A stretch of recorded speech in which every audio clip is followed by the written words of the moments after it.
the things that we have never noticed, and I am able to implement it into my artwork also. So because I am working for some interior designers and architects also, so all those observations are very much utilized when I sit on a software and I start working on it. Okay. So before we start, may I know if you have any doubts or queries regarding all the work that you have seen so far? Because I have shown you some of my works, and they happen to be the work which I have been doing in studios, and for architects and interior designers as a freelancer also, and I have worked for advertising agencies also. So regarding career or your upcoming days or years, if anybody has any doubts, they are most welcome to put them forward.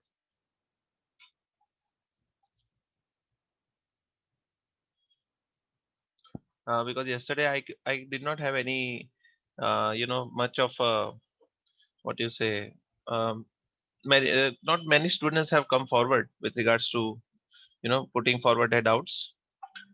So do we have somebody?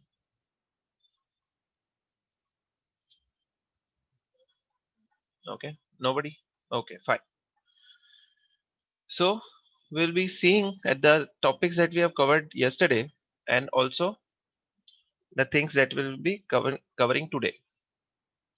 Okay, so yesterday we have covered the phenomenon of origins of light, right? Where does the light originate from? Then dispersion. The dispersion is something like, you can call it a rainbow. Rainbow, how a color goes through a medium or a volume and how it disperses into different colors. Then atmosphere and environment. We have noticed that whenever we have a subject or whenever we have a shot or a scene, then the environment plays a major part in establishing a mood, right? The environment itself plays the most major part, and we happen to ignore it. We happen to ignore the atmosphere around it, the atmosphere, the weather, the sunlight, the light sources, right? But they are the ones who are actually conveying the story, right? So this atmosphere and environment, they are important to take into consideration, because if we don't do this, then our scene will become very irrelevant, right? So atmosphere and environment is very important. Then we have differences of lights as per time of a day, correct?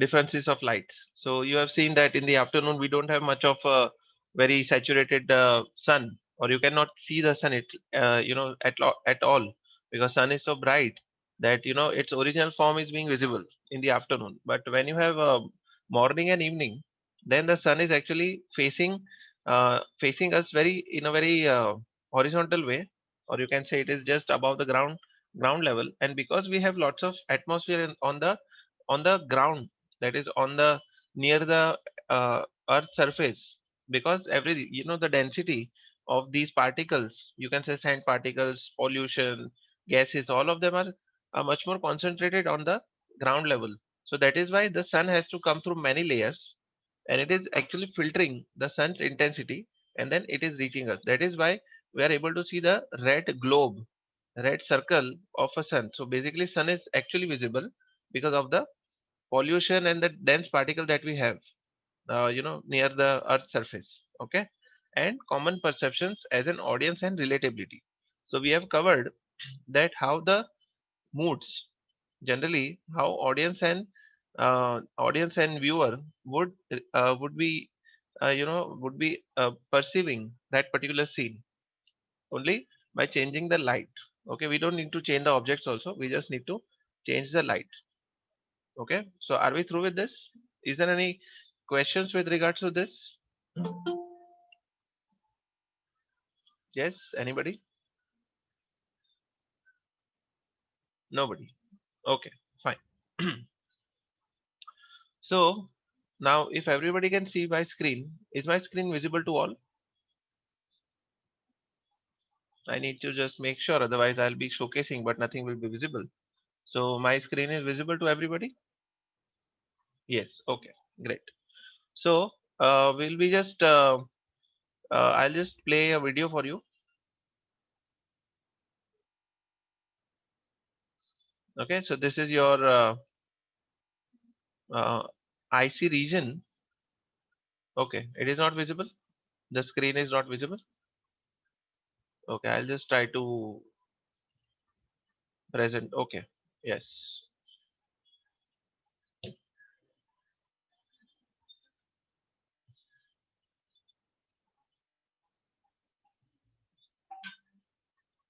So I'm hoping that it is visible now.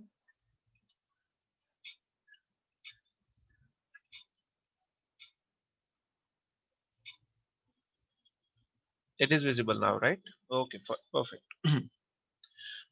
So now, if you notice, if I play the video, so if you see the light source that you are getting here is actually coming from, I think it is coming from right hand side. Okay, light top corner and rest of these areas. So first light that you notice here is actually sunlight, which is coming from behind these mountains mostly. And then whichever areas that are not lit up, the areas which are not lit up, they are actually lit up by the skylight, right? So this is a skylight, the blue color that you are seeing over here, and the first one is the sunlight, the part which is actually illuminated, which is a direct light. So you can say the sunlight is the direct light, and the sunlight is a direct light, and skylight is the indirect light.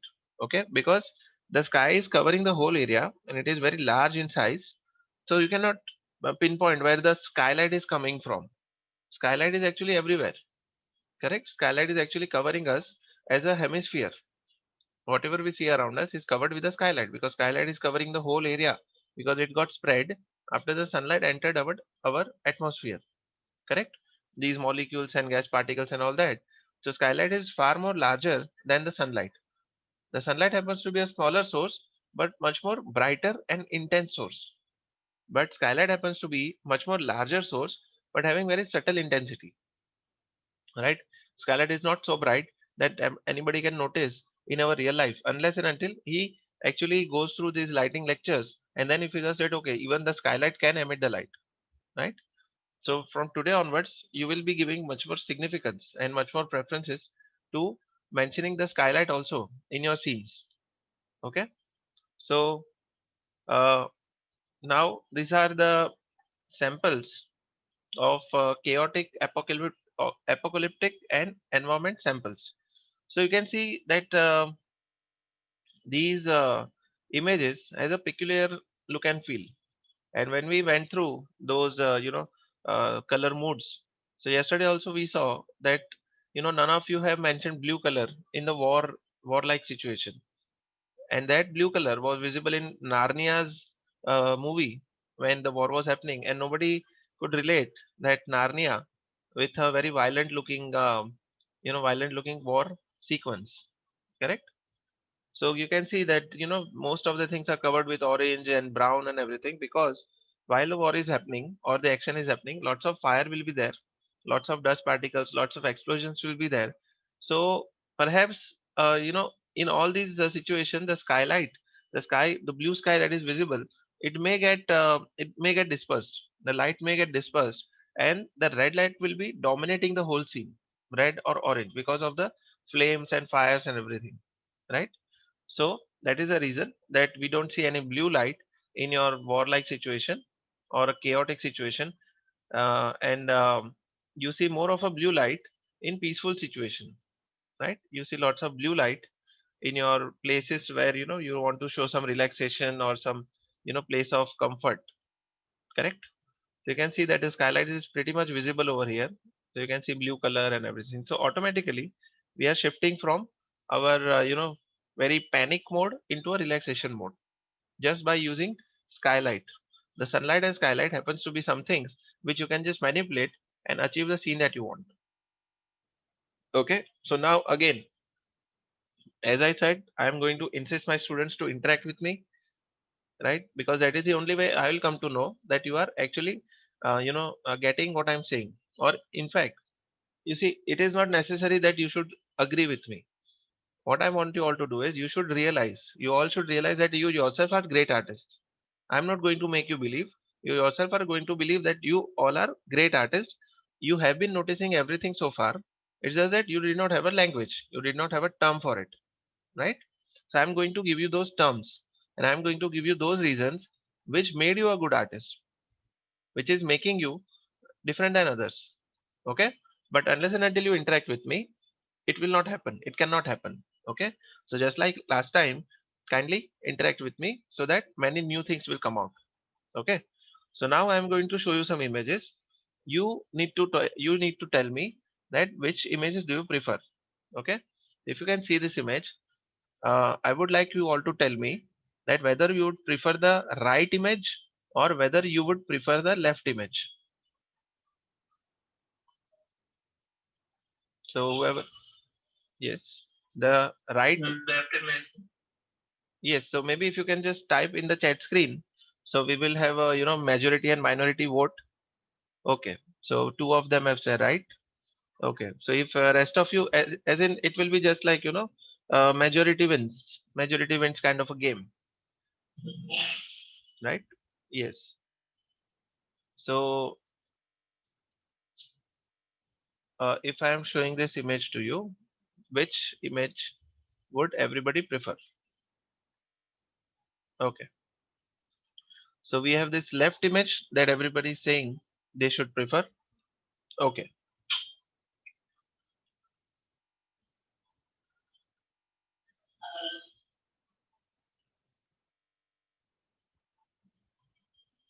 okay, everybody is going with the left. Fine, no issues, no issues. So I'll just go ahead. Okay, may I have more votes? We have 17 people, and I think 8 or 9 people have written left, or what you say, they have just casted their vote. Okay, never mind. So now coming forward,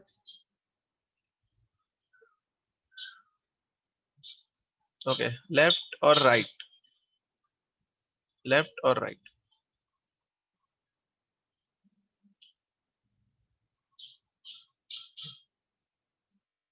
left, okay, left, left, left. Okay, most of you students are preferring the left one in this one also. Now, left, okay, left one. Okay, for the pumpkin, I am seeing that lots of left preferences are given. The images which is in the left, students are going with it. Okay, fine. Then next one.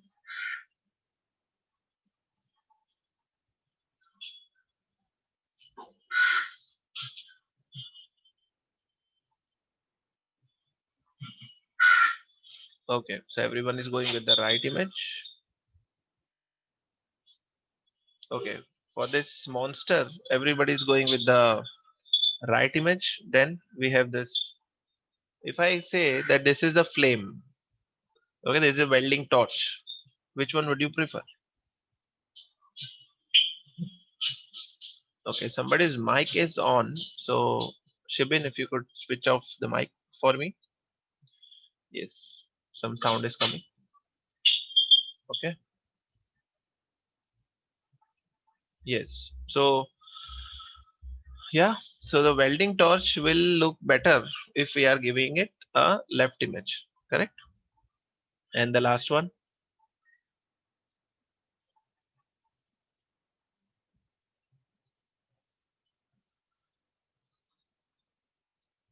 right one. Okay. And since many students are interacting with me, I would like to show you that first image again. Okay. Just to give you a second, chance. We have a revote. Okay. This one. So just look at the image carefully and let me know.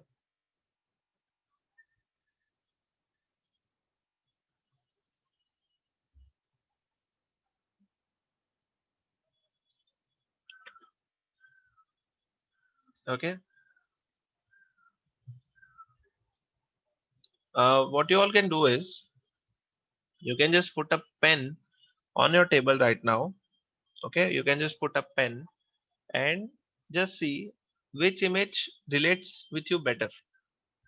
Okay, if you have a pen with you or a cylindrical object with you, if you can just put it either on the wall or on the table, or even your finger will work.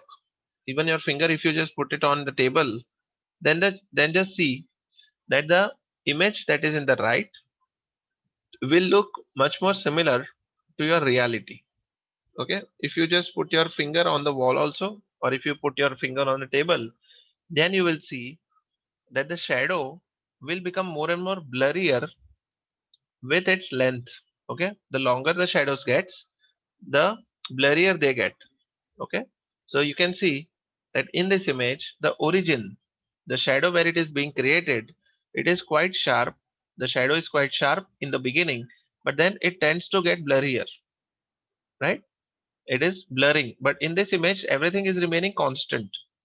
Okay, from the start to the end, this shadow is not changing at all, and which does not happen in reality. In reality, the shadows get blurrier as soon as they get longer. So that is why in the evening, do we have softer shadows or sharper shadows? In the evening, what kind of shadows we have in the evening?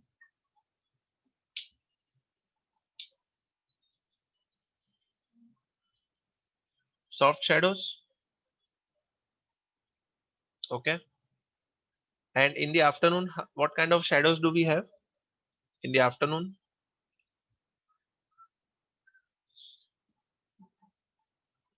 Sharp shadows, right? And why are they sharp? Let me now ask you why shadows in the afternoon are sharp.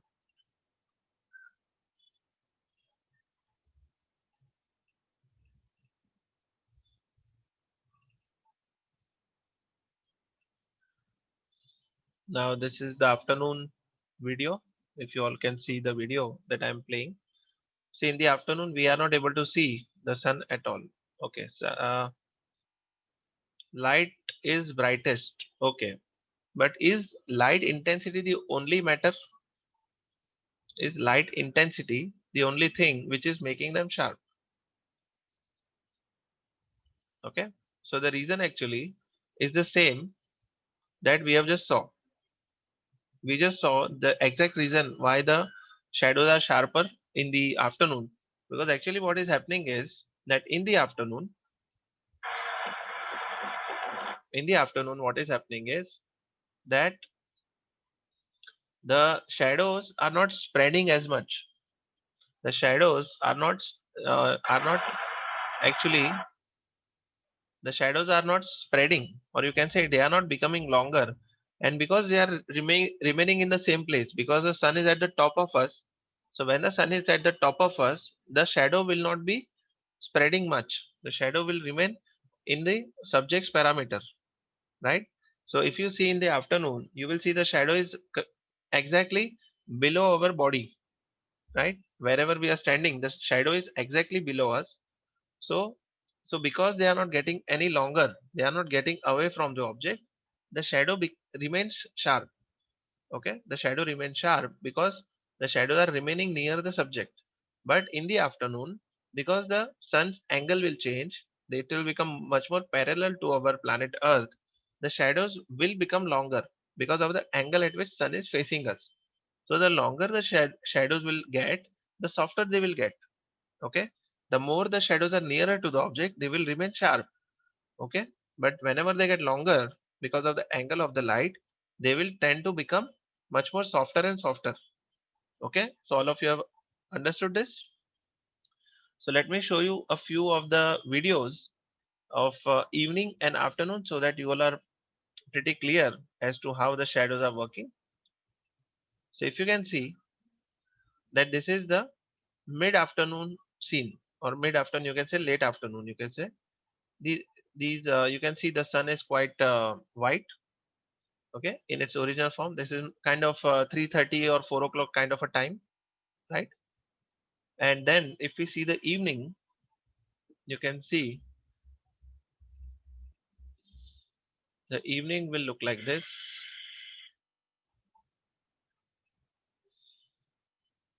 So these leaves that are having these colors, these beautiful red colors or orange colors, that is all because of the sunlight which is getting dispersed and the colors are being emitted. So these colorful sunlight, it is visible because of the direction at which it is facing these leaves. I will show you one more evening scene that will become much more easier for you.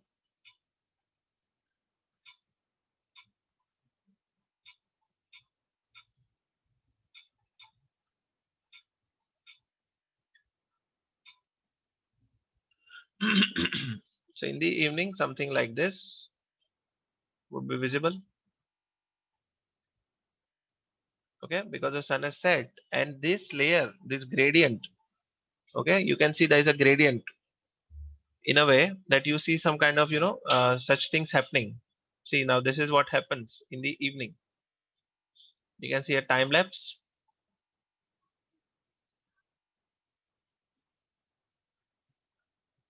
Okay, now the sun is rising.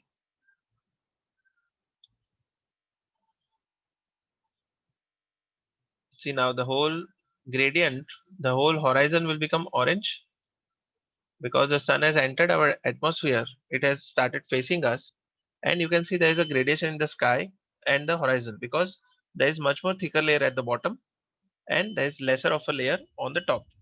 Okay, it has got less obstruction, so this kind of a layer is being created. See, similarly here also.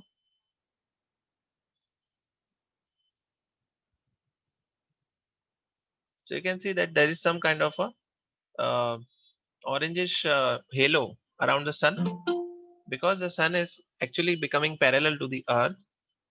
It is emitting more light or it is emitting more colors, and because it is emitting more colors, we are able to see very nice colors being emitted in the evening in the golden hour, right? And accordingly, even the shadows will follow. See, the shadows, if you see, the shadows are becoming longer because of the angle, right? So such kind of shadows are not visible in the afternoon, correct? Such shadows are not visible in the afternoon because the sun is actually on top of the characters or on top of the subjects. So these shadows will not be becoming any longer, and that is why they will be having sharper border because they are not spreading. But in the evening, because the sun is angular or you can say sideways, it is casting more longer shadows, and that is why they are becoming softer with its length. So if now if I compare your perception with this thing, many of you have said in earlier voting you have said left image and then you have said right image. Now perhaps you must have said right image because you you would have compared this with the reality. You would have subconsciously compared this image with the reality and you may have figured that these shadows are much more relevant, you know, if we see it in real life. Correct, these shadows are much more relevant. Okay, so subconsciously you know everything, it's just that you don't know about it unless and until there is some explanation given. You may not know that these things are available in 3D softwares also. So suppose if you are sitting on a software and you are given two options, that one, you need to make the shadow sharper with its distance, and one, you can keep it static or you can keep it constant from 0 to whatever length it is going. So perhaps if you use this option, then you will get closer to the reality. So 3D software is actually dumb. Okay, 3D software is actually dumb. It does not have any brain of its own. Whatever inputs you give, it will be just showing you whatever you are imagining. But unless you know what is reality, you will not be able to utilize the software properly. Correct? All of you agree with this? That software doesn't have brain of its own. If you notice outside, then only you will be able to put it inside your software. If you don't know, if you don't observe anything, then nothing will come out. So it is more like you being an artist, a subject is sitting in front of you and you don't know how to use your brush to make his portrait. So it is not brush's fault or it is not canvas's fault. It is the artist himself who doesn't see his face properly. But the one who sees the features of that particular face, who knows how to enhance its beauty, those artists will be using the pencil and the canvas properly, to bring out a very nice looking portrait. Okay, so the more you observe, the more you are able to interpret, and more you are able to utilize those observations into the 3D software. Okay, so are we clear with this? Yes. Okay, then in this image, many of you have said left image, right? Many of you have come up with the left image. Now the only difference is over here is the kicker light. Okay, the kicker light, or you can say the light which is at the side of this particular orange. Okay, it's a very minor difference, but within a second you will have said that, sir, we prefer left image, because this image is actually having some gray and black areas. Okay, this image is having many gray and black areas, whereas this image is covering the whole sphere properly, from right hand side also, from left hand side also, from left hand side also, and it is giving us much more better illumination. Correct. So when this is happening, so you would prefer this image because it is lit up properly, it is illuminated properly, and that is what it matters.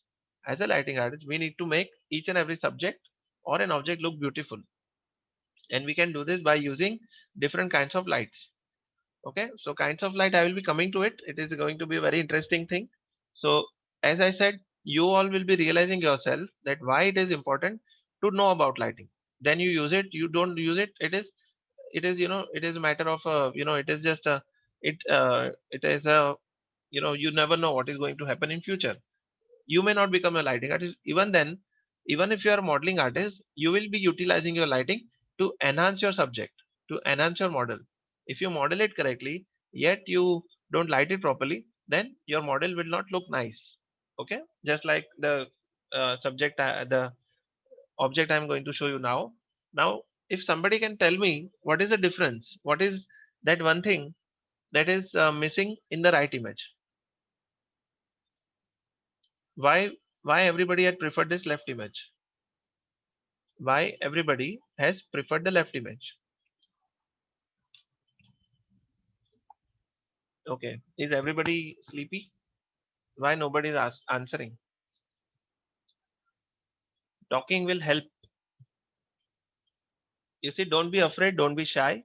The if not now, then later stage you will have to speak out. So do it now. Be vocal with me. Yes. So why everybody chose the left image? Can somebody tell me from this group? Right, because it's right. Okay, fine. So if I can, realistic. Okay, the light and colors are looking reality. Fine. So actually, you are missing the contrast in the right image, isn't it? You are missing the contrast. Now, if we compare this image with our, images of the moods that we have done last time, you must have seen that this is looking much more like a rainy season. The right one is looking much more like a rainy season, and the left one is looking more like a sunny day, isn't it? Am I right? The left one is looking more like a sunny day, and the right one is looking more like a rainy day, right? Where rain is going to happen. So actually, you don't prefer this one because this is looking boring. This is looking much more boring because it does not have a sunlight. So the only thing that we have added in this particular image, the left image, is the sunlight and its direct shadow. Okay, because this you can see the bright and the dark properly, and you are able to see some contrast, and you are able to see the form properly. You chose this image because this has some kind of a dark and bright areas, right? You are not actually making it black, you are only keeping it skylit and sunlit.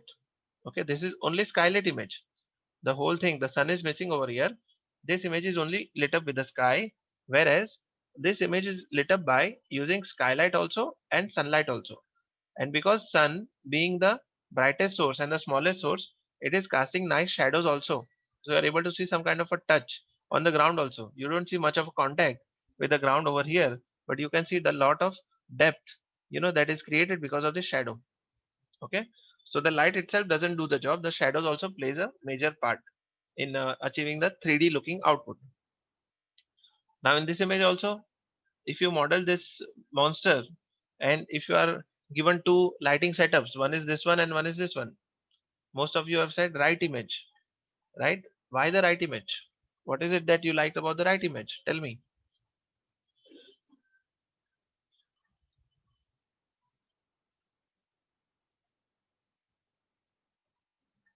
Light, realistic features. Okay. Okay, fine. Realistic. See, now this term we are going to use realistic. Now, realistic will be, it's a very large term where, people have been dying to achieve this kind of effect all the time in paintings, in portraits, in movies, in 3D animation. Everybody is trying to realistic effects. So now, why it is looking realistic? Because you are able to see much more depth, and this depth is being achieved by using sharp and soft shadows collectively. You can see that this under his nose you can see a nice shadow, on his teeth also, on his lips you can see this large teeth casting a shadow, then you can see his eye sockets also casting the shadows.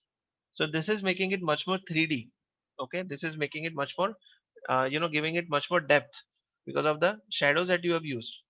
And this is more like the sunlight is coming from this side. And also the colors, if you see, this does not have any color, this is looking gray, but this is having some tinge of yellow color and blue color.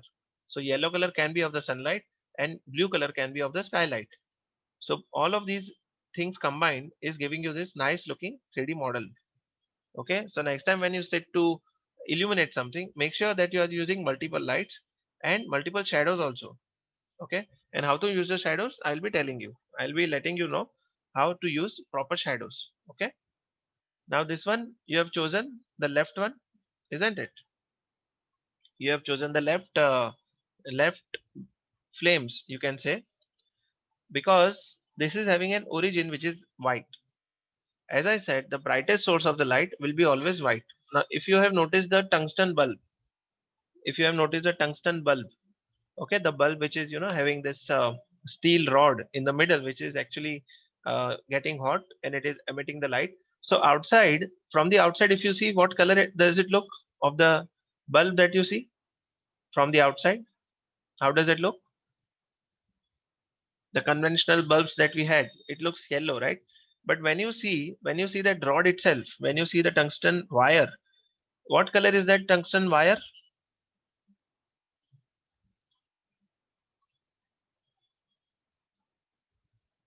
White, correct. Now why it is white? Because it is very hot. And this phenomenon is called incandescence. Okay, this phenomenon is called incandescence. Now incandescence is that when anything gets hotter, it tends to get whiter and whiter. Okay, so now the second example I would like to give is, if you have seen the steel mill, okay, where these steel rods are being manufactured. So if you have seen, just before it solidifies, what color that you see when it is given some kind of a shape, when it is converted into a steel. Okay, just when it comes out of when they are just make giving it a shape, then what shape does it look?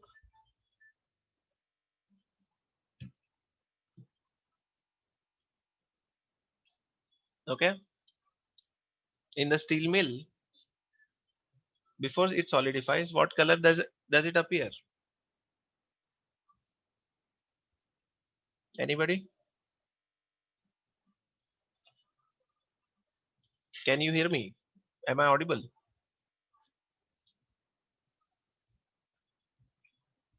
Yes. Before the object solidifies, what color that you see?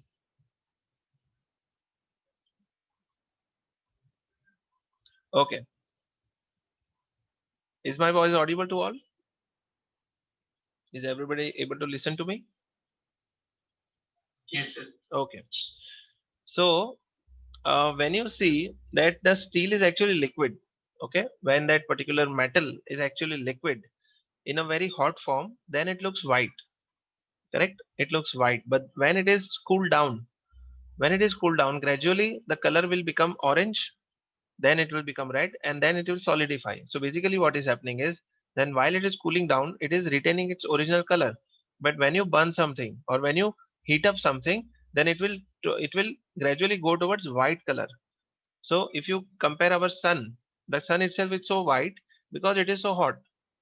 right? We are assuming, and we are perceiving that sun is actually red is because of the filters that we are giving in front of the camera. So we just assume that whatever is warm is actually red or orange. But actually when you see the origin, when you see the source of that particular combustion, then you will see that the actually origin is white. Okay, the thing which is very hot tends to be white, and then it spreads many other colors as per the environment that it is being put in. Correct. So you, when you see any glow also, so the glow's origin, when you see the center of the glow, then it is very white because it is not visible, it is too white to be perceived. But when it is creating some kind of a halo, then only we come to know that okay, it is having some blue color or red color or green color, whatever it is, right? So the source of illumination needs to be white always, or most of the times. Okay, sometimes things may differ, but the hottest source, the main origin of the light, needs to remain white. Okay, then comes your image of this apple, right? Now the students have chosen the right image because it is having some rim light. Okay, if you see this orange, it is not popping out from the background. This image, this apple is not popping out from the background, whereas this image is actually having some definition, right? It is having some definition, so that is why we are able to see this nice shape of this particular orange, because it is having three lights. One is the key light, other is the fill light, key light, fill light, and the rim light.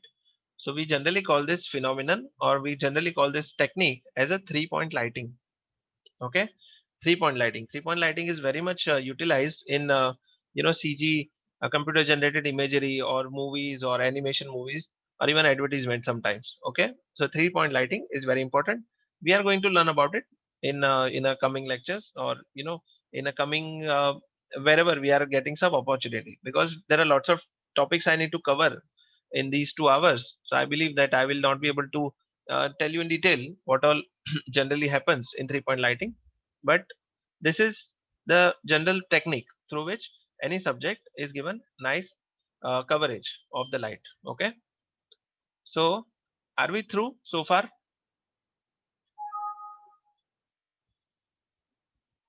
Yes, all of you. Is there any doubt or queries?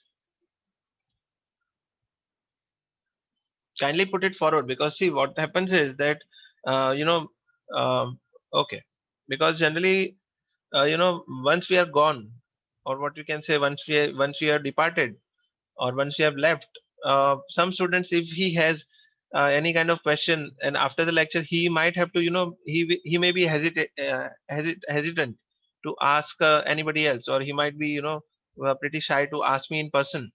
So this is a kind of a collective session. I'm sure all of you must be knowing each other, so why not have a very progressive or productive lecture where even a couple of students can discuss with each other, in front of me. Okay, so if you have any questions or doubts, kindly ask me at the earliest. Don't let your lecture go waste. Okay, so now we are just recapping some of the things. Okay, whatever we have done so far. So this is the evening. We will have a layer of this orange light on the horizon, because we have got denser layer on the earth surface. Earth surface having the gravity, it will be attracting lots of particles. So because of particles, we are seeing this yellow or orange hue on the horizon or near the horizon, and then this hue becomes different when we look at the top, because the water particles and gas particles are nearer to the surface, and then they tend to get lighter.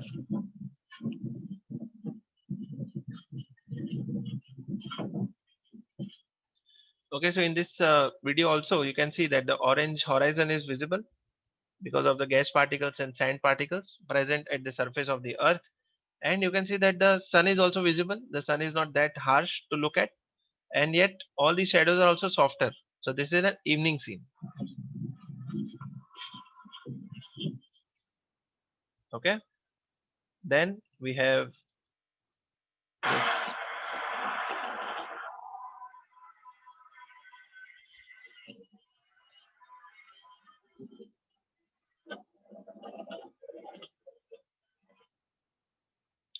So this is an afternoon scene. And in this image, you can see earlier we did not notice the skylight, but now you can see lots of skylight which is present in this part of the mountain, right? This is a skylight. The blue light is actually covering this plane of the mountain, and sunlight is covering this plane of the mountain, right? So there are two lights that are taking place. One is the sunlight and other is the skylight. Okay, so that is what making us see this unlit area also. Okay, the house is having two lights. One is the sunlight and this one is the skylight. Okay, so skylight is actually illuminating 95% of the part, whereas sun is only illuminating 5% of the part, okay, of the scene.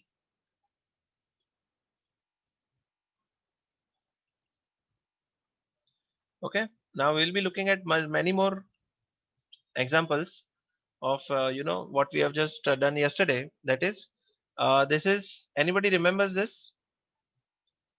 Which movie is this? If you all can see the screen, which movie is this? Invisible Man. Okay, this is actually Exorcist.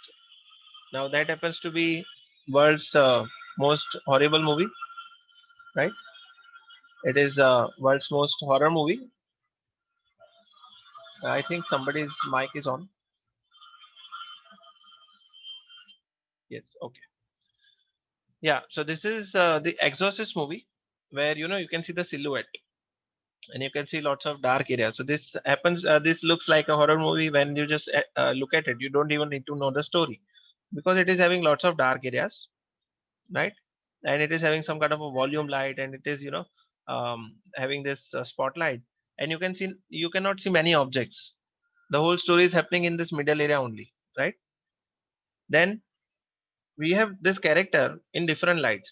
So I just want you all to tell me either positive or negative. Okay, I'm just going to put my mouse onto one of the these slide or one of these photos, and you just need to tell me positive or negative. So bottom left, how does it look? Bottom left, negative or positive? Positive.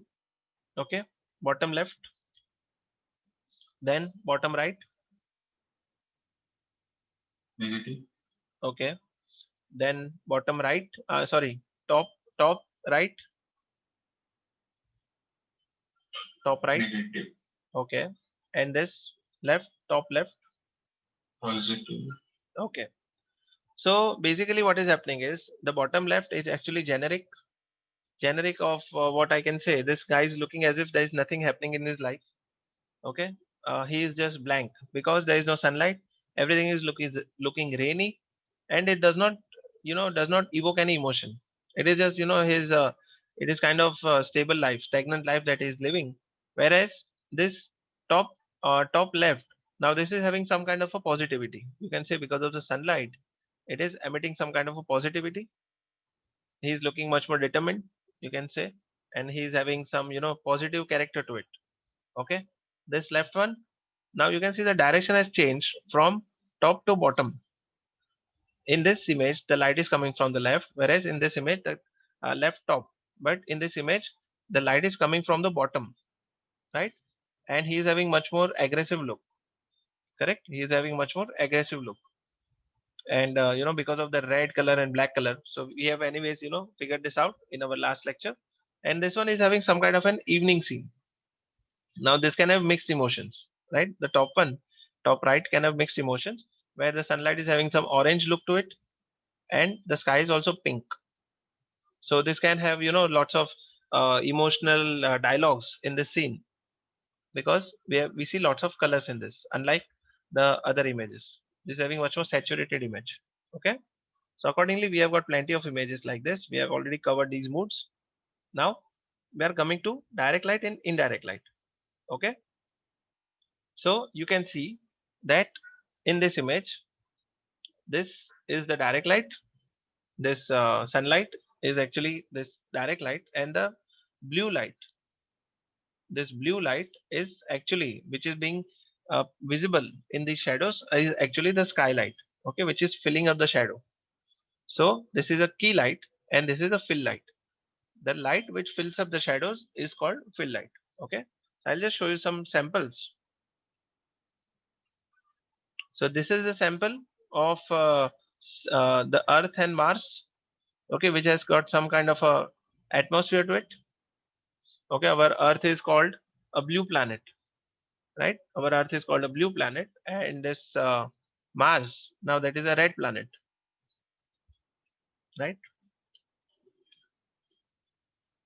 So because Mars and Earth has some kind of an atmosphere, so our Earth and Mars is scattering the light of the sun, and it is emitting such kind of colors, either blue color or a red color, right? So if you want to make any space like movie, then you need to consider the planet's atmosphere also. Whereas if we see the moon, see this is the moon. Now the only color it has is white. Okay, the local color. Now what I mean by local color is that this moon is actually receiving the sunlight only, which happens to be the white light, and that is why it is only having the black and white color. Correct? So that is what is happening in our universe. Okay, a universe as a whole. Now this is also we have seen last time that the skylight is actually covering us from all the sides, and this we are covered with the skylight equally from all the sides, so it is giving us this kind of an output. Okay, skylight, but we know we want to see both the lights taking place, which is sunlight plus skylight, so it is showing us this kind of an output. Okay, so we'll just go through some of the examples of this images only having sunlight and the image is having sunlight plus skylight. Okay, so you can see this is having only sunlight on the moon, so you cannot see anything in the shadows because the skylight, there is no skylight, right? There is no skylight, so skylight is not filling up the shadows, right? If you see in the shadows, there is nothing visible. Okay, so currently we only have the sunlight which is illuminating our photo or our image. Whereas if we have a sunlight plus skylight, so you can see that in our shadows also we are able to see, in our shadows also you can see that many details are visible. Okay, the ground is visible. Now this ground is visible because we have a skylight filling up the shadows. Okay, so that is why this astronaut, if he was put on the moon, then he would be having only sunlight, and if he is standing on the planet Earth or any other planet which has got some kind of an atmosphere, so his shadows will be filled up with the skylight that is around it. Okay, so in this also you can see that the astronaut is having some kind of a sunlight plus skylight. Okay, these areas are being illuminated by the skylight, whereas these areas are actually illuminated by the sunlight. Okay, so are we through with the skylight and sunlight? Yes, all of you. Okay, now this was made in 3D. Okay, now using the different lighting techniques, this image was made in 3D. Now there are lots of things that are happening in this scene, which if a 3D artist sees it, then he can figure it out easily. But if a layman or if somebody who does not know 3D, it will become difficult for him because he is not able to gauge or he is not able to figure out what how the light is working and how everything is coming to place, like these reflections and these shaders that we see, even the materials, right? So what I'm going to do is I'm going to show you different types of lights. Okay, so one of the students last time has asked that, sir, what is a light? Okay, what is a light? So my simple explanation was that light is a kind of energy which is letting us see the things that are around us. Correct? Light is a kind of energy. It may be in form of particles or wavelengths, which is letting us see the things that are around us. Correct? And the carriers of the particles can be photons. So in this image, Can somebody tell me how many lights are there, or how many types of lights are there?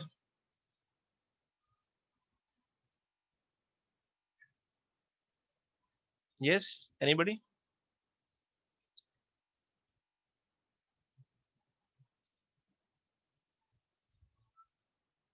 Three. Okay. Okay. Now if you have, okay, three, four. Perfect. So now if you are saying three to four, can you mention the types of light in a way? How do they differ from each other?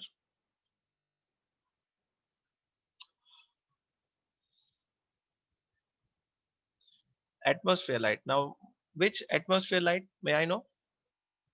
Atmosphere light.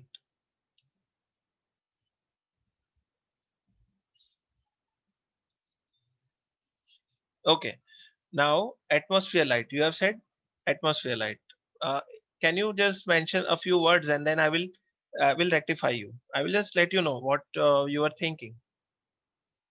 I myself can see what you are trying to say, but I want you to be much more vocal and expressive. Okay, sunlight, skylight, artificial light in the form of LED. Okay, good. So Preeti is quite specific with regards to her, mentioning of types of light. Perfect. What she has said is very nice. I liked it. I liked her participation. Basically, she is saying sunlight, skylight, and artificial light in the form of LED. Very good. So we have the skylight, correct? We have the skylight, which is emitting blue color that are coming from the window. Then sunlight may be also coming. We are not able to see any sunlight, but sunlight may come from these windows, right? The sunlight will be entering through these windows and giving us some kind of a yellow illumination. Okay, so that will be a direct light. The skylight also will be coming from these windows. Then artificial light in form of LED. Okay, so these days LEDs are used very frequently, so I can say these artificial lights reflections, right? So reflection is not actually illumination. I would like to rectify you. Reflection, you see, I've seen lots of students, mentioning reflections many a time. So I'll be coming to reflections now. Reflection is a very huge term, so let us use it wisely. Okay, some students will also say shadow as a reflection, and that creates confusion, right? So reflection better be kept in some later stage, as in I'll be telling you what is reflection. But reflection is not a illumination. It is not a light. Okay, it is not a light. It is actually, how an object reacts with the light. So if there is no light, there can be no reflection. Okay, yeah, perfect. So here I would like to mention that there are currently all these lights that are taking place in this particular environment. Okay, just a second, I'll be back.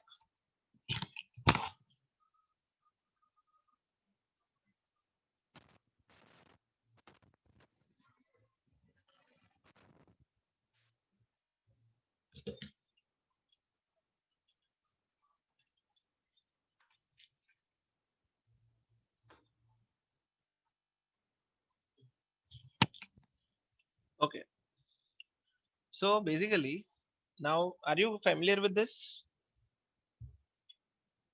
Are you familiar with this? Yes, anybody? Okay, spotlight. Fine, fine, fine. Okay. So actually what is happening is that this room is having four to five lights. Okay, four to five lights in which way? One is the area light. Okay, one is the area light, which is rectangular in shape. Okay, the area light is this one. Area light is this rectangular light, which will be visible when you have these kind of windows or any source which is rectangular and which is letting us emit the light. Okay, so area light is this window lights. Window being rectangular, they are emitting rectangular lights.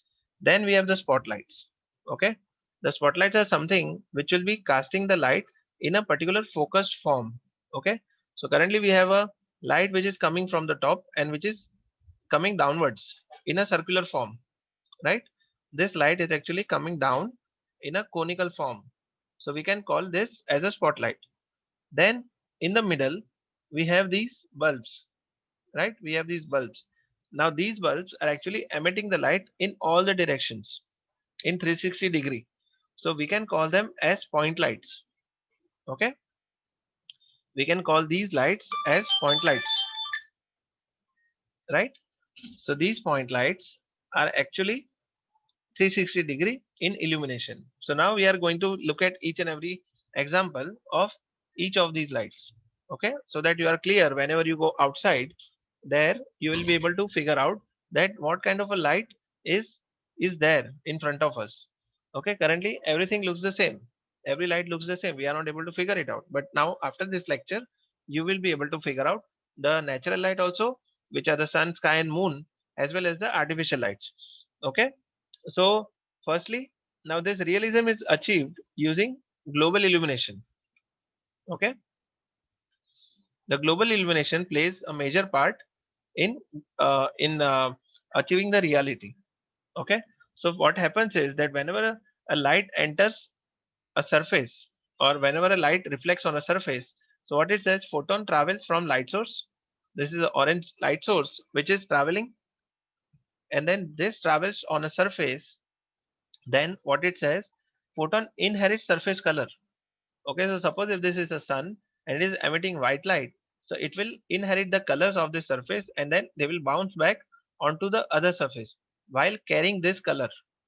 Okay, while carrying this color, it will go towards the surface, and this concept is called global illumination. Okay, has anybody heard about the RTX technology? RTX card, Nvidia, whoever is playing lots of games, I'm sure they must be knowing this. RTX.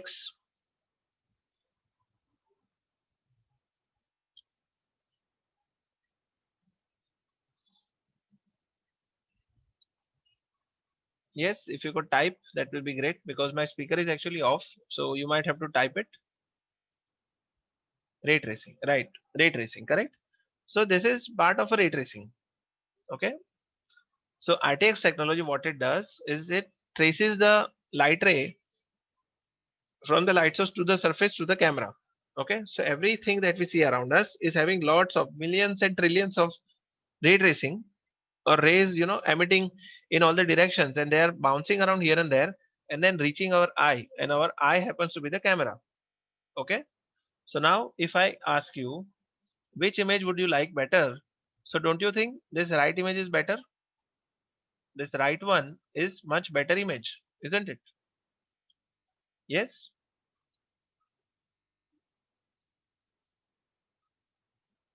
Okay, so now why is it happening? Because if you can just go through this text that is being written, that is, indirect light is used to create ambience.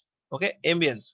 Now suppose if you are going for a, for some kind of a get together with your friends, and if you are going to a some kind of a, cafeteria, right? So what kind of an ambience will you have? If you are going for a lounge or something, just as a hookah bar or something, then what kind of an ambience will you have? May I know?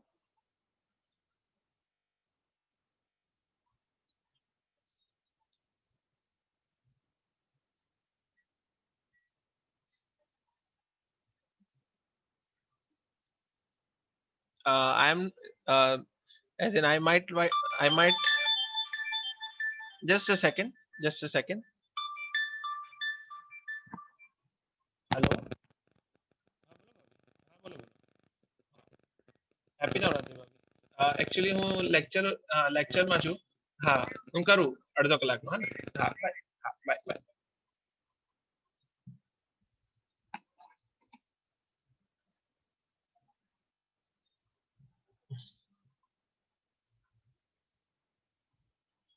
Free ambience. Okay.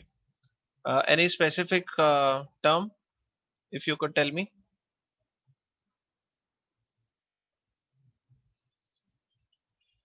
Okay.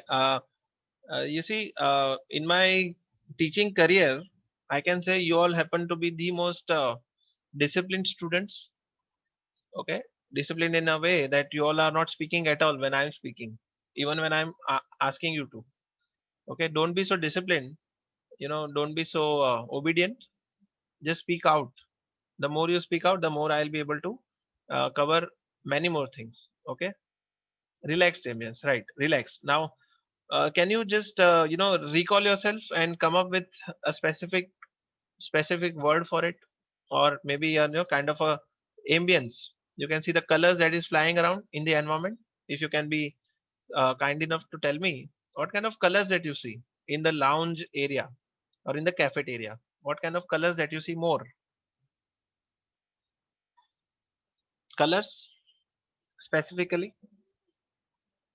So joyful. Okay. Yes, that's what I'm saying.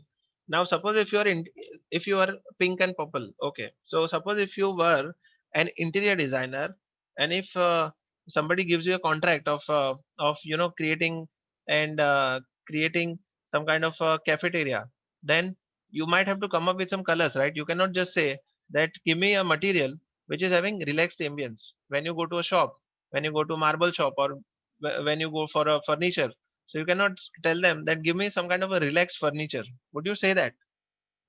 White and light colors. Okay. In the lounge, you see white and light colors. Is it? In the cafeteria, you see such things? White and light colors. Okay. Let me just show you some images of cafeteria maybe.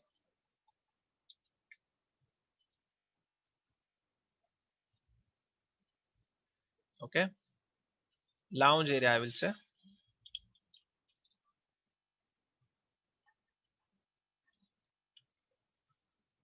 So I think this suits us the best.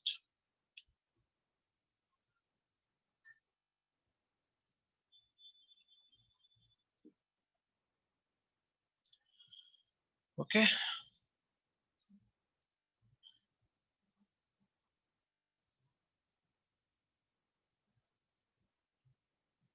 Brown and wood color, right?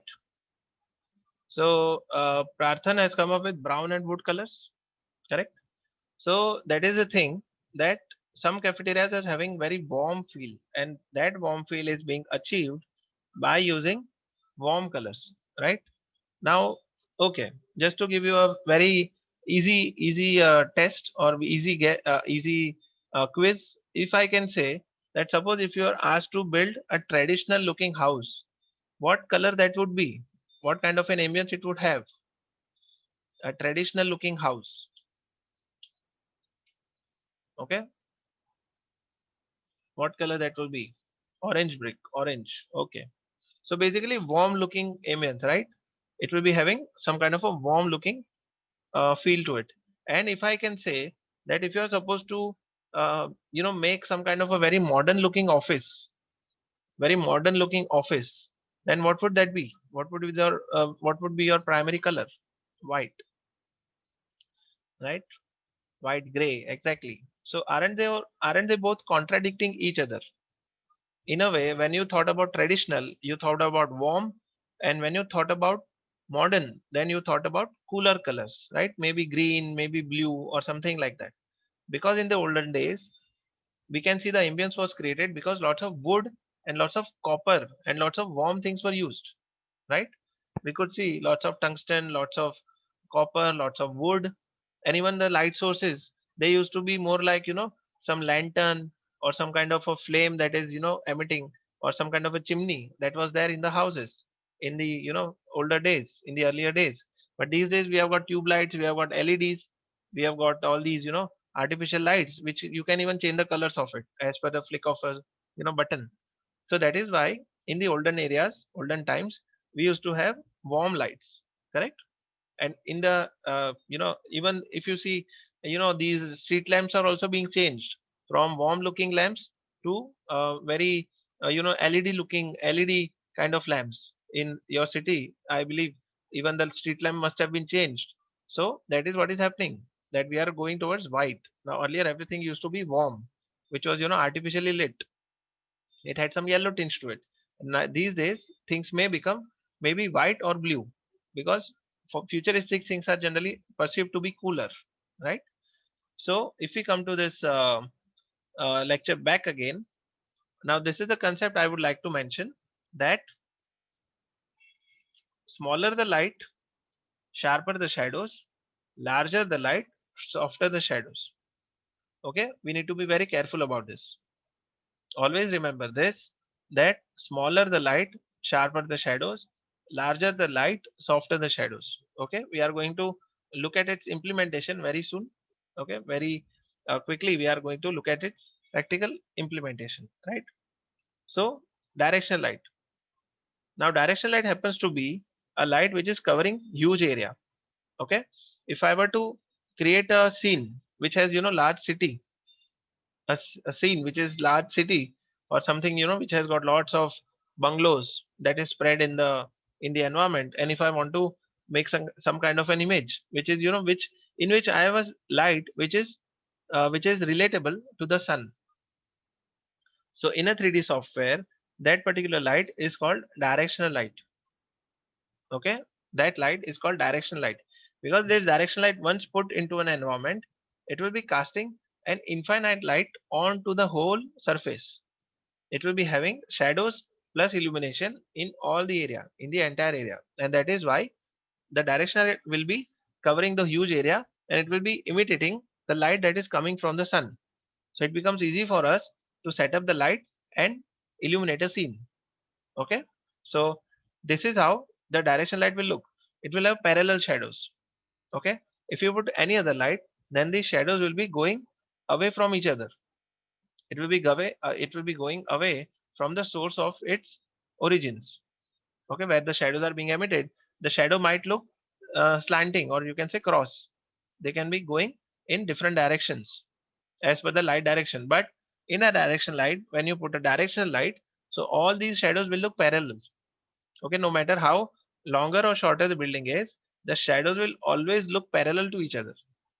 Okay, so this is your directional light, which will be covering these subjects, or you can say the scene in a very uniform way. And this is how your directional light looks like. See, you can see we just covered the, you know, angle of the light. When the angle of the light changes, the shadows will get blurrier and blurrier. So this is what is happening. See, this is a real photo, and you can see the shadows are sharper in the beginning, and they are getting blurrier and blurrier after a certain point because they are getting longer, right?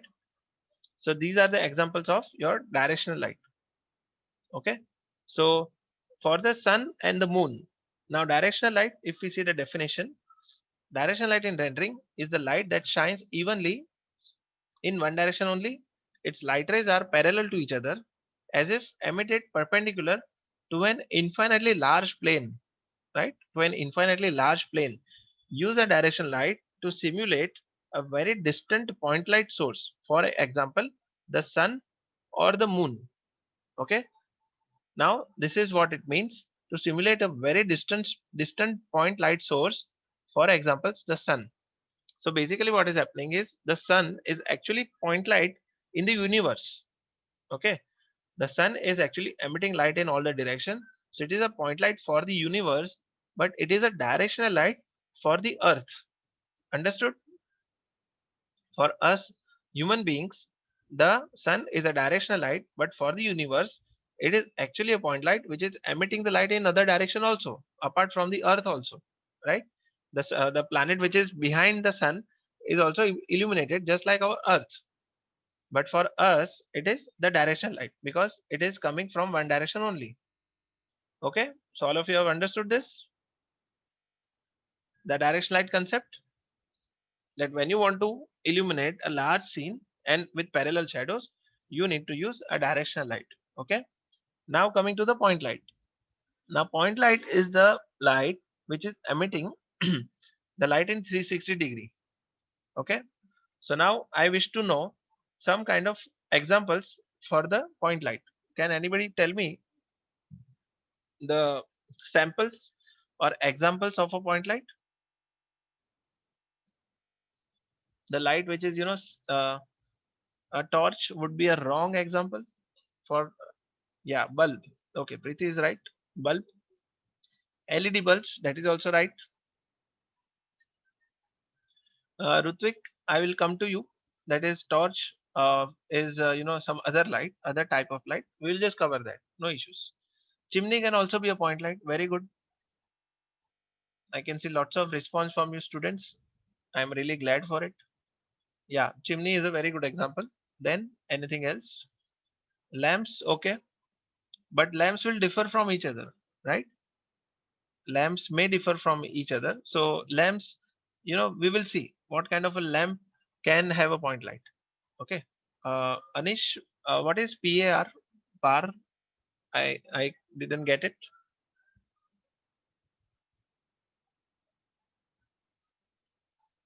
Anything else?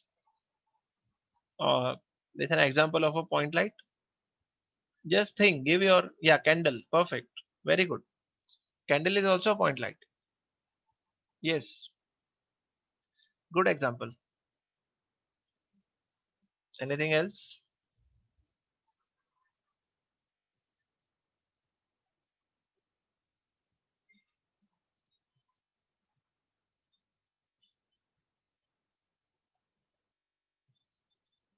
Okay. Has anybody seen fireflies? Street light are also actually different light. Street light, some street light can be point light, but conventional, or you can say the new street lights are always different types of light. They are not actually point lights. Okay, street lights are actually not point lights because they are not casting the light upwards also. They are not illuminating the upper surface. The street light is actually facing downwards only. So that is why they cannot be called as point lights. If they are facing downwards only, if they are going, in all the directions, then we can say that it is a point light. But currently in our city, we don't have a street light which is illuminating the upper areas also. Okay. So now if you have seen the fireflies, which has this kind of illumination happening at the back of their body. So fireflies, you can say that is point light. Then you have this beacon, in Hindi we call it mashal. Mashal, that, all these, uh, these, uh, uh, these primates, or you can say when we were not evolved as much. So these stone age human beings, they used to carry this beacon all the time, right, with a fire on the top of it, right? Then we can say lantern. Then the best example, we have a Diwali right now. So what if it is the best example for a point light? The Diwali is coming, so perhaps you can make some diyas. Exactly, Pratna is saying diya. Perfect. A headlight of the car is also not a point light. Okay. Anglerfish, that is amazing. Now anglerfish, it's a deep sea fish, if I am right. It's a very deep sea fish which attracts the prey by using its point light that is there in front of it. It will just attract these fishes, right? Am I right, Anjana? It is, then it eats that particular fish as soon as some prey comes near it, right? Very good. Anglerfish. It's an amazing example. See, that is why I keep on asking students that just imagine that the thing that I got to know from you, I can mention it to so many students, right? Now, this anglerfish example, it has come forward for the first time. Let me tell you this. Okay, so since Anjana has said anglerfish, now I must, go through some examples to show other students, to show how it is look. How does it look? See, this is the anglerfish, correct?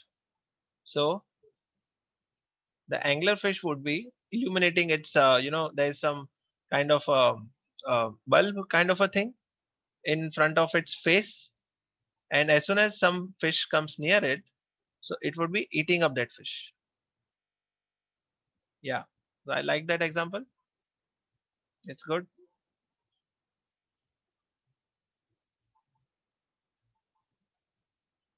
Yeah, this one. Okay, so this is very nice. Okay, so this is a point light. See, it is emitting light in all the directions, correct? So that is a very appropriate example, I must say. So very good. Now we are through with the point light, aren't we? So we'll be moving forward to the other light because we have got lack of time. So you all have figured, right? So Diya is also an example of a point light because it is emitting light in all the directions. Then we have this, bulb that is put inside this dry leaf, and it is also emitting the light in all the directions. Then we have these street lamps. Now these kind of lamps are different from the ones that we see on the street light. right? These are the street lamps, or you can say some houses or some bungalows have some kind of these lamps which are emitting the light in all the directions, right? And the back, on the back also, on the front also. But some of the street lights are only facing downwards, so that is why it is not called a point light. It is called something else, which you are coming to. And also these lanterns, right? They are emitting the light in all the directions. Okay, so this is why they are called point lights. Fine. Then we have spotlights. So I think one of the students is he said Rutvik, and yeah, Rutvik, and other was car headlights. Yeah, Preeti. Okay, Rutvik and Preeti has said that torch and car headlights are point lights. Actually, they are point lights, but what they have done is that they have concentrated their vision into an angular form, into a focused form, right? If you see those tungsten bulb, this bulb is at the center, and then there is some covering that is given to it. So all the light is facing some particular area. So we call that spotlight. We call that light as a spotlight. Okay, what it says, a spotlight can aim light at a specific target. Okay, a spotlight simulates a spotlight simulates radiating from a point, much like a point light. A spotlight, however, limits the illumination to the light within a specified cone or a beam of light only. Okay, so it is converting a point light into a very targeted light. Okay, so can we have examples for this spotlight? Two being, one is the torch and other is a car headlight. So those two are the spotlight examples. Car headlights and torch, they happen to be the example for the spotlight. Anything else from it? Anything else apart from this torch and car headlight? May I know examples for the spotlight?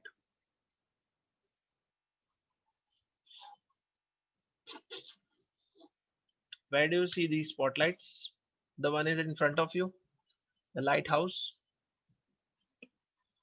Yes, searchlight, correct. Okay. Traffic signals can also be spotlights. Very true. Studio lights, very nice. 100%. Studio lights are also focused. Yes, 100%. Then just give yourself some, some strain. Give some strain. Halogen. Perfect. Very nice. Halogens are also spotlights. Very good. Camera flash can also be a spotlight. Very good. Yes, 100%. So I think, I mean, students are far more clearer with regards to a spotlight, right? So anybody else, any other guesses for a spotlight? Okay, I'll tell you, because otherwise, we will not be able to cover the whole topic. Theater lights. Okay, theater lights basically is a projector, right? A projector is also a spotlight. You see, it is, it is having this beam of light, the projector, right? Then you can say the drama, right? The drama, in a drama, you see this character is being lit up by some kind of a spotlight, where he's just standing and only this one light is covering that particular character. So that is also a spotlight. So I can say stage lights, right? Stage lights can also be spotlights.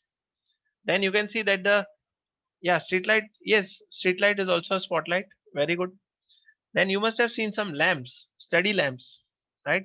Just to not to disturb everybody, you see these study lamps, which is facing the table, which is just facing downwards. So these study lamps also, you can say they are spotlights, aren't they? Yes. So now if we go through some samples, so you can see that this is a torch, this is a torch, or you can say, this is a head mounted torch, you can say. It is facing downwards and it is facing some particular area. Then we have this study lamp, right? This is a study lamp. Then this is a lighthouse, right? This is a lighthouse. Then we have a stage light, correct? This is also coming in a conical form, isn't it? So to focus a character, this can be the best light use. Then we have the stage lights, right? So these are the different uses of the spotlight, correct? This is a torch. Okay, so are we through with the spotlights? Okay, so halogen, the light which is facing in some particular area or in some particular direction, then we call that as a spotlight. Unlike point light, the point light is emitting the light in all the directions, right? But the spotlight is facing only one direction. Okay, the spotlight is facing only one direction. Fine. So coming to the next light, which is the area light, rectangular light. Okay. Now I want to ask you, where do you see these rectangular lights?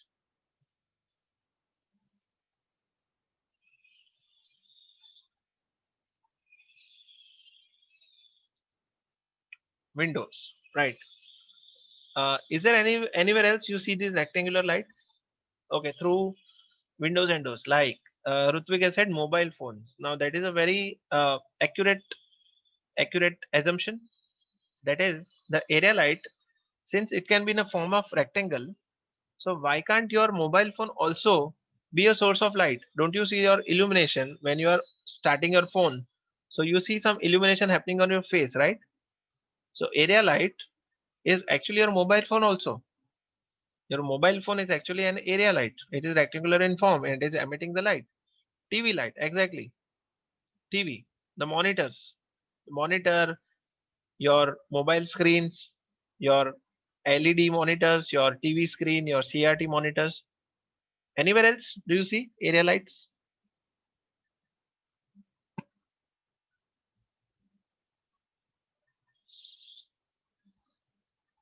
Theaters, perfect. Theater is also right. Okay. Now, when you go out on a street, or when you are just roaming around, don't you see these hoardings, advertisement hoardings on a bus stop, or all these hoardings on the highways, where they are illuminated from the inside, right? There's rectangular ceiling, right? Yes, yes, perfect. In offices, you see lots of rectangular ceiling lights, right? In the offices, on the ceiling, you see these lights. Then in the hoarding also, what happens is that there is a sheet in front of these tube lights. There are lots of tube lights, in front of this plastic sheet. And on this plastic sheet, they are sticking a paper or sticking some kind of a image. And when these lights are lit up, so everything will be illuminated from the inside. So you can see the hoarding very clearly in the night also, right? And if I give you the best example, if you see this Times Square, yes, stadium light, yes. Now stadium light, it is a subjective thing. Stadium light collectively, it's a area light, but when you see singularly, it is a spotlight, correct?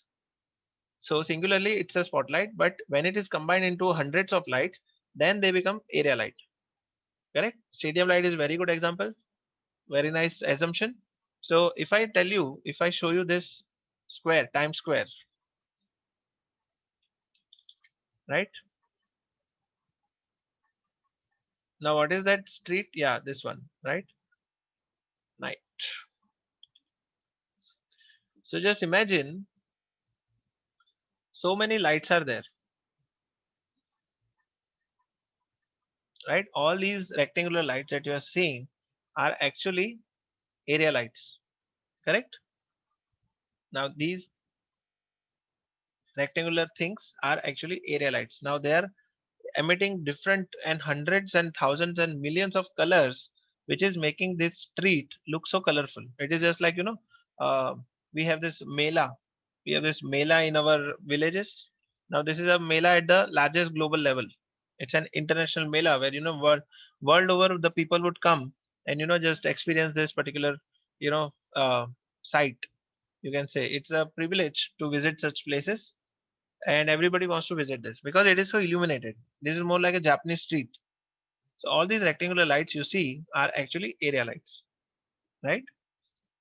So area light is covered for, I believe. You can now, next time you see anything that is rectangular, you will be able to figure out that this is a, this is the type of light which is an area light. Okay. So we'll just go through some examples of the area light. So this is how the area light works.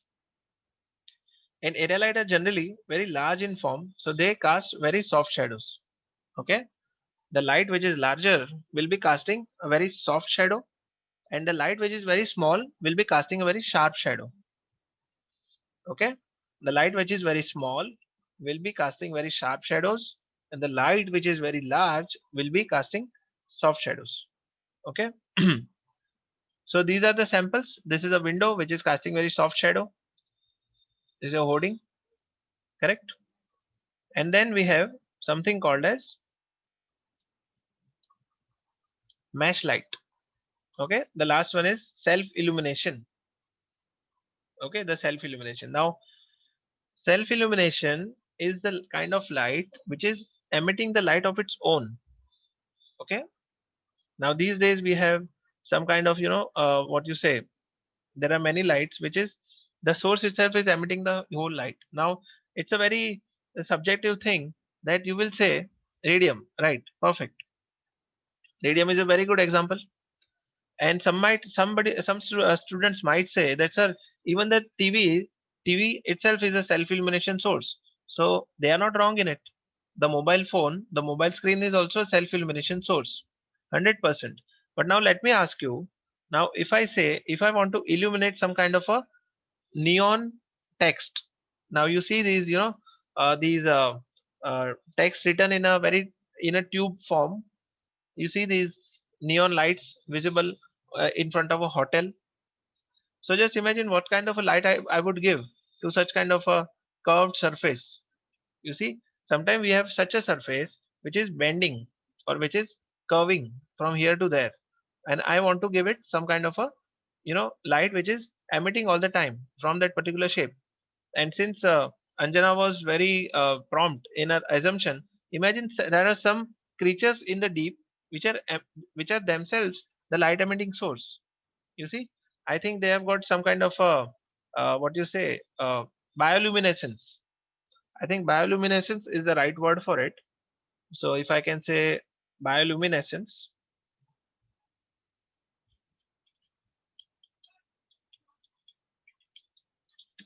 okay. So see, such creatures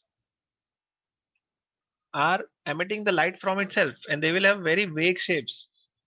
So in order to emit such kind of lights, we might have to use self illumination. That is called a mesh light. Correct? You cannot be putting any light into this. The whole surface itself will be emitting the light.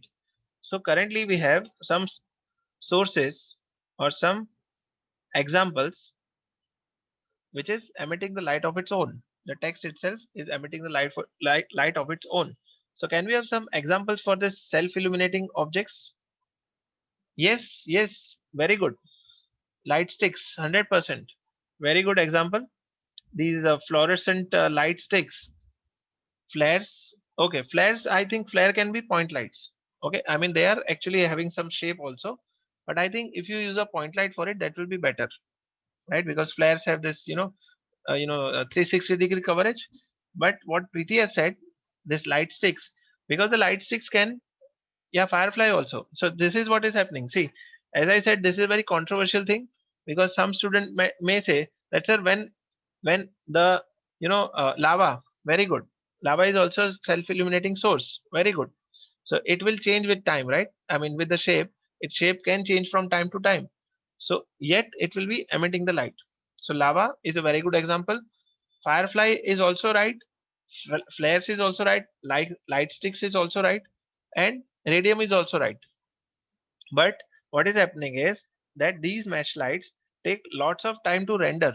Okay, these match lights generally take lots of time to render, and that is why we have to use it very wisely. Okay, we have to use it very wisely, because if we keep on using matchlight in the software, then the software may crash. The software does not have so much of computing power that it is able to assume the matchlight's form or its intensity. Okay, it's global illumination, and there are many other things that happens inside a software. So matchlight happens to be a very expensive investment in a 3D scene. So we have to use it very wisely, otherwise time will increase.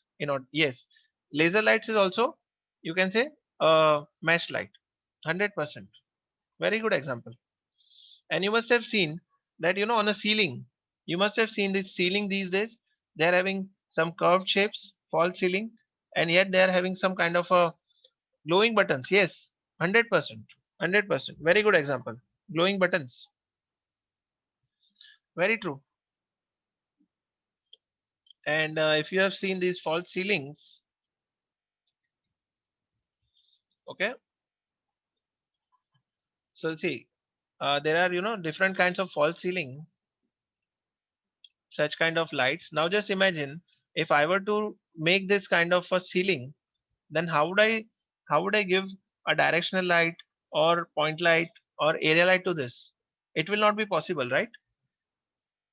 These shapes cannot be achieved using conventional lights.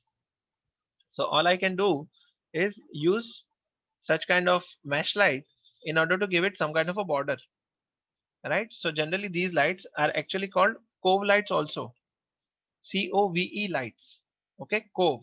Now cove meaning, cove is some kind of a gap or some kind of a cave, right?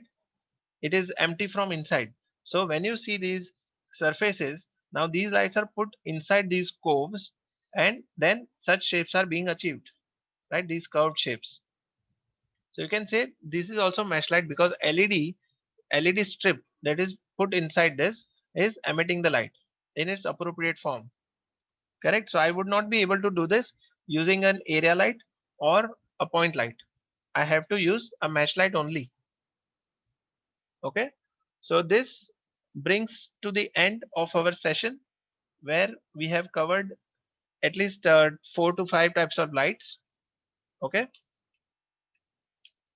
And I'm hoping that today you all have figured that how the illumination happens in the environment around us, isn't it?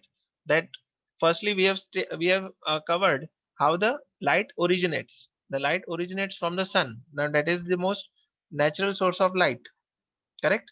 I mean that is the first thing that we saw. If after evolving from monkeys to human beings, then after that sun and moon happen to be the only light sources for us creatures or for us human beings.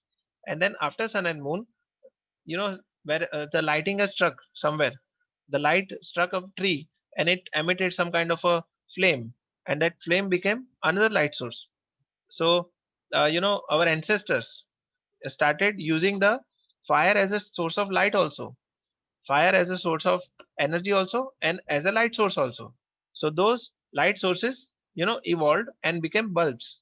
So gradually we converted these natural light sources into artificial light sources by using different kinds of materials like tungsten and LEDs and all these things.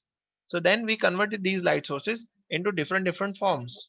For example, street headlamps, then spotlights on the ceiling, then projector, then you know then these what you say TV screens, and then hoardings and all these other things, tube lights and all these other shapes and sizes that you see. And even the stadiums got also filled up using these spotlights, right? And using these different kinds of lights. So we converted this natural lights into artificial lights. And you can see that these days people are having some control over their phone, where what kind of color they want to have in the room, right? Because it is connected with some Android software. So you can even change the color of the light. So currently if you see the screen, it is having blue light, right? So if you want to change the color from blue to orange, so you can do that also. It is also possible. Okay. So types of light, understanding types of light was very important for you all. So I think I will not be extending the lecture at all. Otherwise, your post lecture things may get affected. So I'll be taking the attendance now and relieving you. Before that, if anybody has any kind of doubts or queries, they are most free to ask.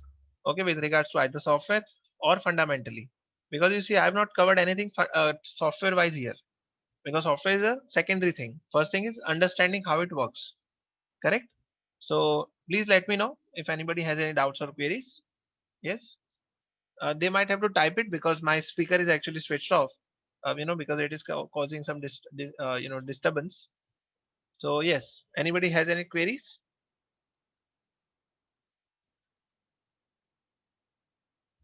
Okay. Yes. So basically, you know, as a conclusion, I can say that how lighting affects the mood. Many different techniques and tricks have been used over the past years to strike up a certain mood or emotional reaction from an audience, right? Uh, all these things plays a huge part in giving one's project a certain feel, right? So this is what is happening. We have just gone through a few things which I am hoping will help you, for entire life. Now these things, whatever you learned, if you have understood them properly, then they will help you for the entire life, because such things, they are discovered, and they are very useful anywhere, in even in architecture, in animation studios, in anywhere that you see, and even in VFX projects, where you will be working for either some movies or something. Over there also, all these concepts will be used. Okay, so I'll be taking the attendance and letting you all go.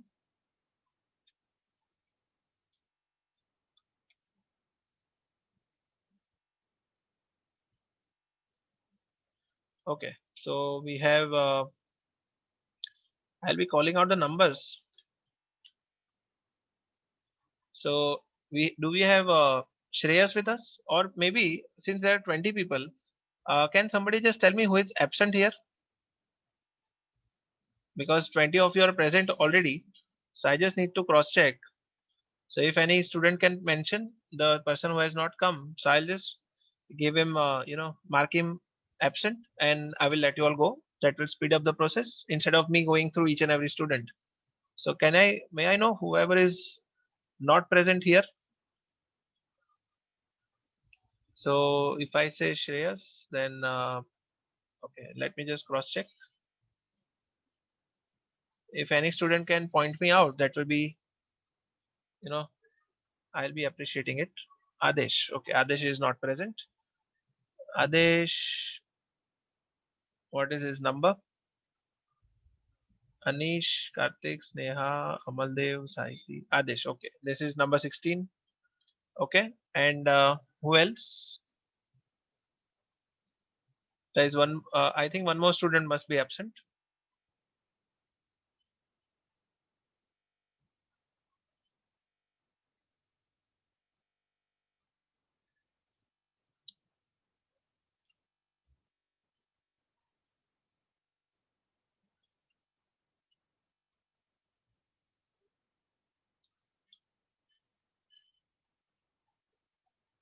Okay, Manish was present. Okay, so I'll mark him present now. Manish. Okay, so 19 number is Manish. Okay, so I think we are done for the day. Thank you all very much for your kind attendance. It was great having you here. Hope to, if at all, if anybody feels like getting in touch with me, they are most welcome. Okay, so thank you all very much for your kind presence, and hope to see you soon. Anybody interested in lighting, they are most welcome to ask me anything they want. I think I'll be available on WhatsApp also, so you all can contact me on the same. Okay, thank you very much. Thank you. Have a great day. God bless you. Have a great weekend. Thank you. Thank you. Take care. And I'll be uploading this video on YouTube, and I'll be sharing the link with you all. Okay, I'll share it with Clifford sir, and Clifford sir will be sharing this link with you. Okay, so this video will be recorded. I mean, this is recorded session, and you all will be getting the link on through Clifford sir. Okay. Yes. Sure. Sure. No issues. Most welcome. My pleasure.